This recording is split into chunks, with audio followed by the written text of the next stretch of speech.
Bonsoir à tous. Une image pour symboliser cette triste actualité.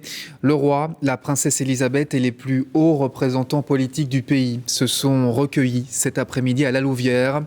Une minute de silence et beaucoup d'émotions. On reviendra sur cette visite royale, mais d'abord les faits. Ce matin, vers 5 heures, des Gilles de Strépy-Bracny procédaient à ce qu'on appelle le ramassage. Ils allaient de maison en maison pour participer à ce carnaval qu'ils attendaient tant après 2 années de pandémie, quand soudain un véhicule a percuté la foule par derrière à grande vitesse. Sur place, Guillaume Wolf.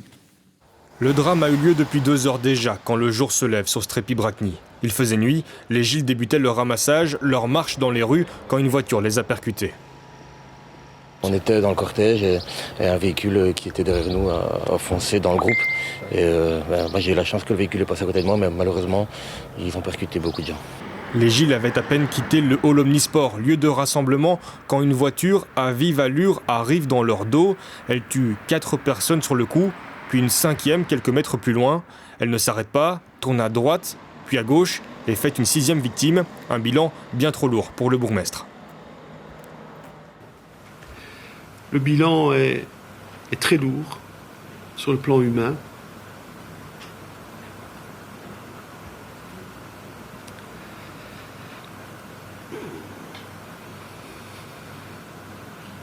Six décès, une vingtaine de blessés, dont 10 graves, évacués vers les hôpitaux de la région, tous mobilisés par le déclenchement du plan catastrophe.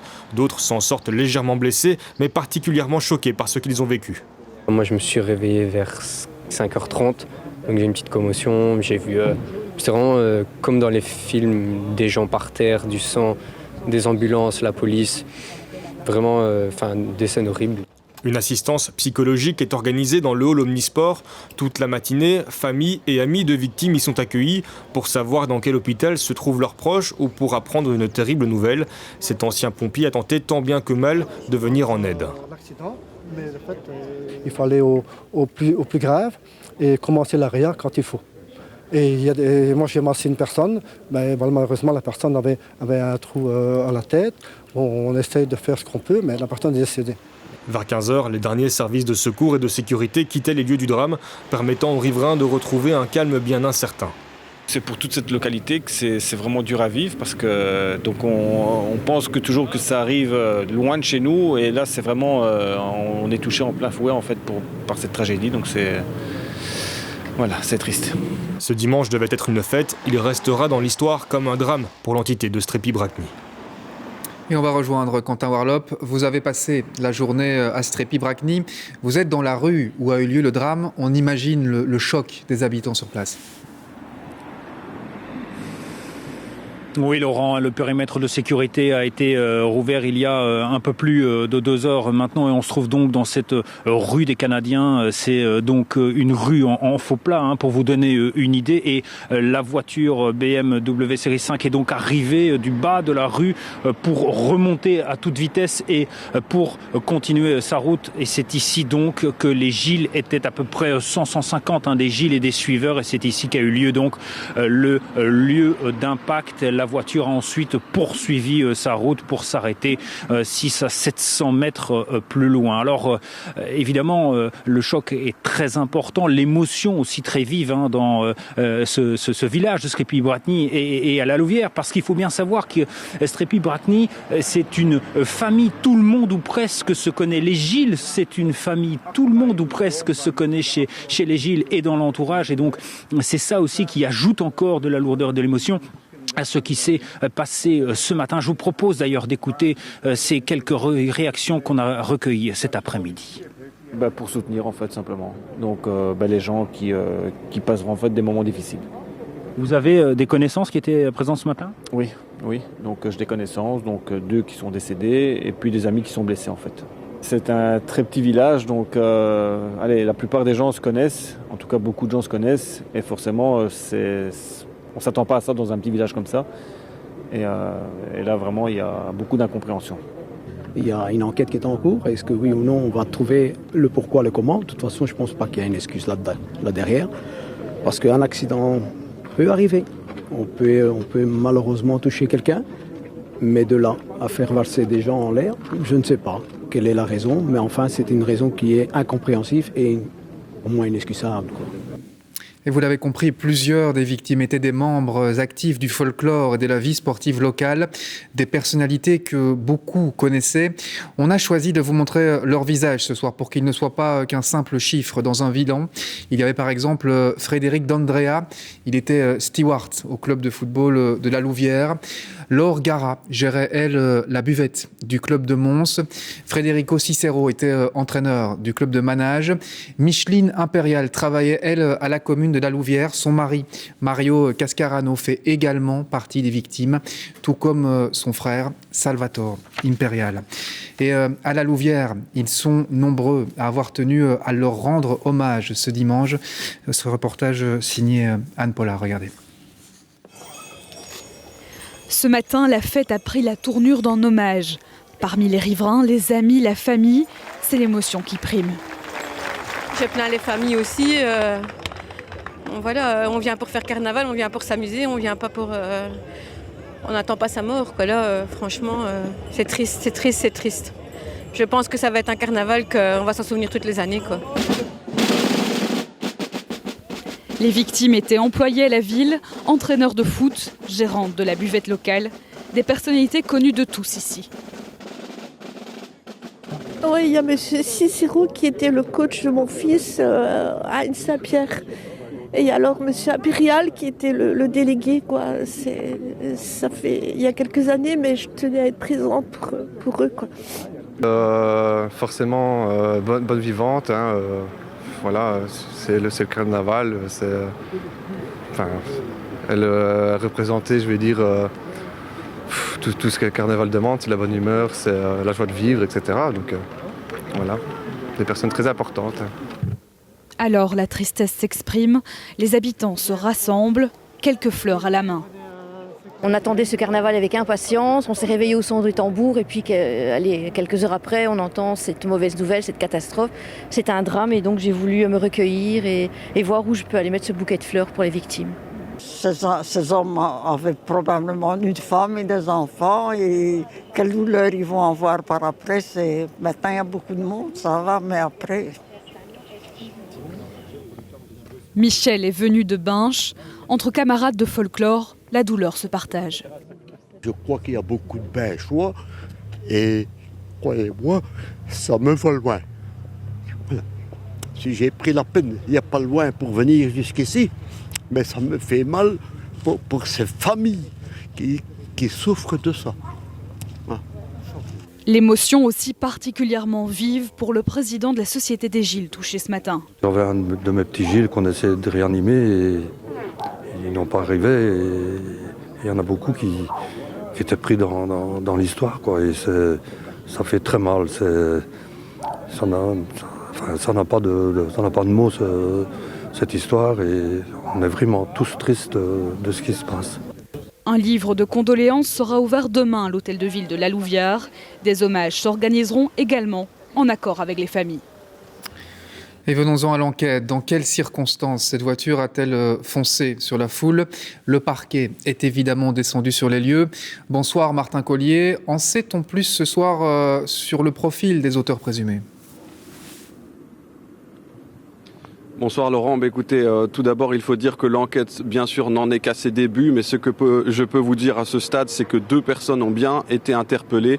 Il s'agirait de Nino et Paolo F, on nous le confirme en tout cas à bonne source, 2 personnes originaires de la Louvière qui ne sont pas connues de la justice, 2 personnes qui revenaient donc d'une boîte de nuit. Elles ont d'ailleurs déposé une personne à 1 kilomètre des lieux du drame avant de poursuivre leur route.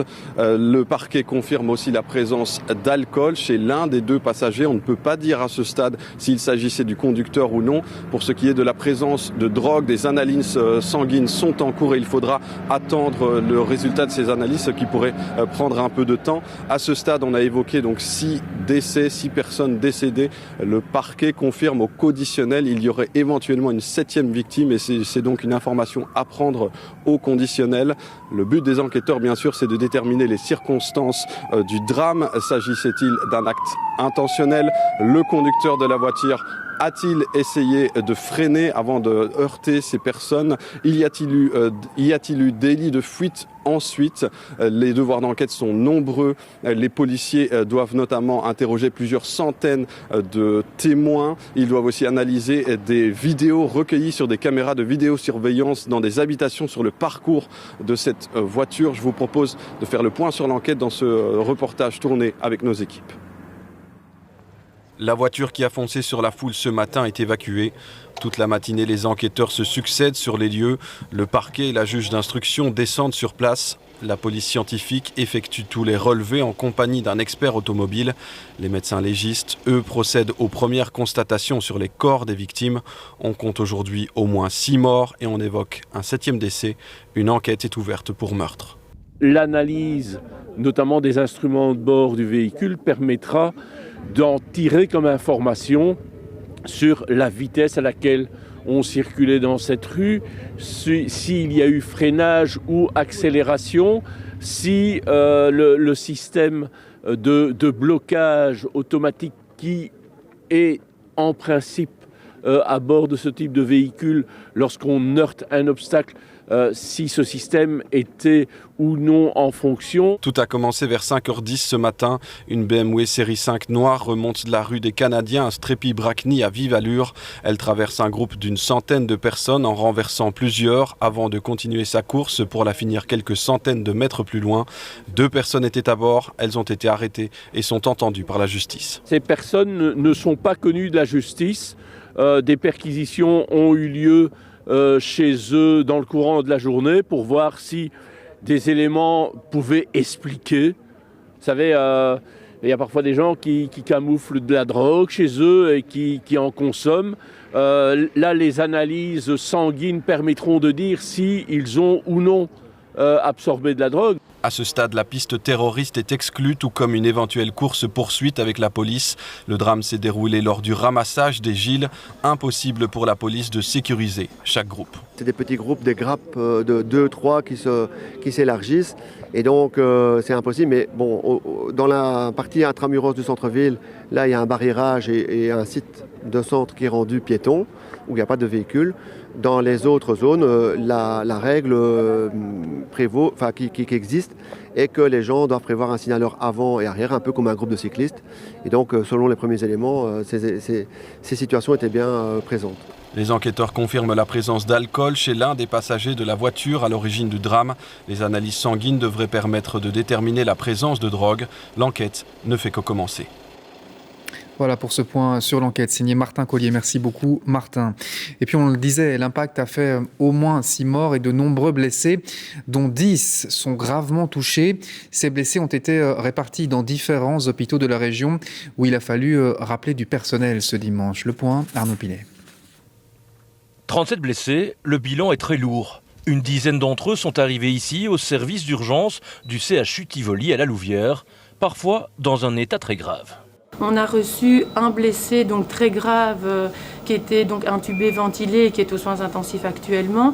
Et on a reçu plusieurs autres blessés graves. Rapidement, les équipes se sont mises en place. Il y a eu beaucoup d'entraide et beaucoup de solidarité, même si le plan d'urgence intra-hospitalier n'a pas été déclenché vu que notre capacité n'était pas dépassée. Le pronostic vital de l'un d'entre eux reste engagé. En tout, depuis ce matin, 10 personnes se sont retrouvées entre la vie et la mort. Mais grâce à l'efficacité du service 112, l'hôpital de Jolimont a pu prendre les patients en charge très rapidement. Le système de répartition s'est bien mis en place. Donc pour l'instant, il y a 3 personnes traitées donc pour des cas graves au sein de l'hôpital de Jolimont. Et on a pas mal de Gilles qui viennent au niveau des urgences pour plus en état de choc que blessés physiquement, mais donc il faut les prendre en charge, les écouter. Nous avons fait revenir une psychologue, une assistante sociale, parce que nous avons quelques blessés légers qui ont été évidemment victimes de cet accident et qui ont besoin de pouvoir débriefer de la situation, de pouvoir échanger, de pouvoir se confier, parce qu'émotionnellement, évidemment, c'est très très lourd. Tout le monde en tout cas se félicite de l'efficacité du dispatching malgré les circonstances. 7 hôpitaux ont reçu des cas très graves, une répartition qui a sans doute sauvé des vies. Aucun hôpital n'est capable d'accueillir des flux de patients aussi gravement blessés tous ensemble, c'est pas possible. Et donc je pense que c'est vraiment la régulation qui s'est bien faite. Et donc nous avons reçu des malades tels que nous pouvons le faire, sans être débordés et nous permettant de continuer à travailler, parce qu'évidemment il y avait d'autres malades à ce moment-là et d'autres pathologies qui étaient en prise en charge. Certains patients restent dans un état préoccupant, mais la gestion de la crise a permis d'éviter un bilan encore plus lourd. Et cet après-midi, plusieurs personnalités politiques sont descendues sur les lieux. Bonsoir Thomas Dechamps. Sur place, il y avait aussi le roi et la princesse Elisabeth. Bonsoir Laurent, oui effectivement, décidé dans la matinée au vu de la gravité des événements. Cette visite officielle a notamment été marquée, c'est vrai, par la présence de la princesse Elisabeth, pour qui c'était une grande première, en tout cas dans ce type de circonstances tragiques. Pour autant, c'était une visite assez sobre, voire par moments même confidentielle, puisque, et on peut le comprendre, les familles des victimes qui étaient encore présentes ici à Strépy-Bracny cet après-midi n'ont pas souhaité être filmées durant leur entretien avec le chef de l'État, une demande qui a évidemment été totalement respectée par tous les médias présents. Donc ici cet après-midi, ce sont surtout les services de secours et leur travail qui a été mis à l'honneur. Je vous propose de découvrir cela dans ce sujet réalisé avec Nathan Gerlache et Paromita Ouida. Regardez. Les mines sont graves, le moment solennel, mais le roi et la princesse prennent le temps de saluer un à un les nombreux secouristes présents. Pour tous ces professionnels appelés dès l'aube et à ce moment-là sur le terrain depuis près de 12 heures, cette visite permet avant tout de saluer le travail accompli ce dimanche. Une marque de respect, de reconnaissance du travail effectué par des volontaires et des permanents. Donc voilà, on s'exerce toute l'année, on suit des formations et le jour où il faut les mettre en œuvre, voilà, c'est reconnu pour l'ensemble des collègues qui sont présents et ceux qui sont déjà repartis pour travailler dans leur autre service. Un peu plus tôt, le chef de l'État avait eu l'opportunité d'exprimer son soutien, hors caméra cette fois, à des membres de familles de victimes. Rien n'a filtré de cette rencontre à huis clos, mais le palais avait aussi prévu une réunion de travail, une réunion d'information essentiellement, à laquelle participaient les plus hautes autorités politiques du pays, Premier ministre et ministre-président wallon entre autres, réunis pour afficher un message d'unité nationale face au drame. Ceci devait être un jour de fête, un jour de folklore dans cette région et s'est transformé dans un jour de deuil profond. Nous sommes tous avec les familles, avec les amis, des gens qui ont perdu quelqu'un, qui ont vécu quelque chose d'extrêmement cruel. Et nous voulons remercier les services de secours qui ont fait de leur meilleur dans un moment extrêmement difficile.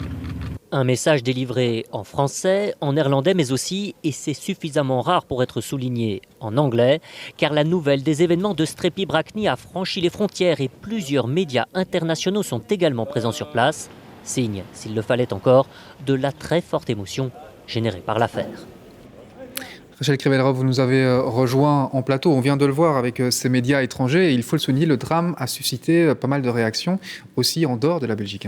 Oui, des réactions assez rapidement d'ailleurs, juste après ce drame, ce message envoyé par le président de la République française Emmanuel Macron à notre Premier ministre Alexander De Croo pour lui manifester ses amitiés et son soutien face à ces événements. Quelques heures plus tard, également ce tweet de monsieur Christian Estrosi. Christian Estrosi, c'est le maire de Nice, dont on connaît aussi les traditions carnavalesque. Il faut savoir également qu'il y a quelques semaines, les Gilles de la Louvière étaient les invités d'honneur du carnaval de Nice. Donc ce tweet de Christian Estrosi, une pensée, a-t-il dit, pour toutes les victimes, aux amoureux des traditions carnavalesques, beaucoup d'émotions, donc à l'étranger, mais également évidemment chez nous. Il faut dire, Laurent, qu'on est dans un contexte un petit peu particulier. Vous savez qu'un peu partout en Europe et chez nous, la plupart des restrictions liées au Covid sont levées. Chez nous, il y a quelques semaines, on est passé tout simplement en code jaune. C'était un moment qui était très fortement attendu dans tout le pays et en particulier dans le centre. L'occasion d'enfin pouvoir célébrer le carnaval après 2 ans de pandémie. Et puis après le drame de ce matin, ces moments horribles, et bien voilà, ce jour de fête de retrouvailles s'est transformé en jour de deuil. Merci beaucoup Rachel Krivelrov pour ce point en direct et en plateau. Et même si les circonstances exactes du drame restent à éclaircir, cela pose évidemment la question de la sécurité lors de ce genre d'événement. Parfois, certaines voitures de sécurité justement suivent les cortèges pour éviter les accidents. Ce n'est malheureusement pas toujours possible, ce n'est pas toujours le cas. Ce dimanche, un autre carnaval avait lieu non loin de Strépy-Bracny, à Estines. Un reportage sur place, Lucie Dendoven. Une chaussée qui ressemble à s'y méprendre à celle du drame. Mais ici, les cœurs battent au rythme des tambours et les sabots des Gilles continuent à claquer sur le sol. Nous sommes à Estines, à une dizaine de kilomètres à peine de Strépy-Bracny. Les festivités du carnaval y sont maintenues, même si le drame trotte dans toutes les têtes. En tant que participants, même en tant que spectateurs, ça nous met quand même un gros coup au cœur et on est avec eux, quoi, en pensée. Parmi les Gilles, en apparence, tout se passe bien. Mais en réalité, l'anxiété prédomine. Le drame est arrivé et je vous avoue que, pour en avoir discuté avec mes collègues, des autres présidents des sociétés, ce n'est pas évident de maintenir un carnaval dans des conditions pareilles parce que simplement, oui, nous avons peur. Effectivement, on commence à avoir peur. Pourtant ici, ils devraient se sentir en sécurité. La commune est complètement interdite d'accès aux voitures pendant les festivités. Des barrières nadars ceinturent tout le centre-ville. Vous avez des barrières nadars entourées de cadenas qui ne peuvent être ouverts que par la police évidemment et les services de secours. Et vous avez bien en amont une série de barrières qui permettent d'empêcher les gens de se rendre vers le centre-ville. Des mesures prises suite à plusieurs incidents. Des voitures sont rentrées dans le cortège. Et donc à la suite de ça, en collaboration avec les sociétés folkloriques, nous avons décidé de clôturer totalement le centre-ville d'Estines. Des barrières, un prix à payer pour que la fête puisse battre son plein. Et voilà ce qu'on pouvait dire ce soir sur ce drame survenu lors du carnaval de Strépy-Bracny. Nous continuerons évidemment à couvrir cette actualité dans nos prochaines éditions et sur notre site internet.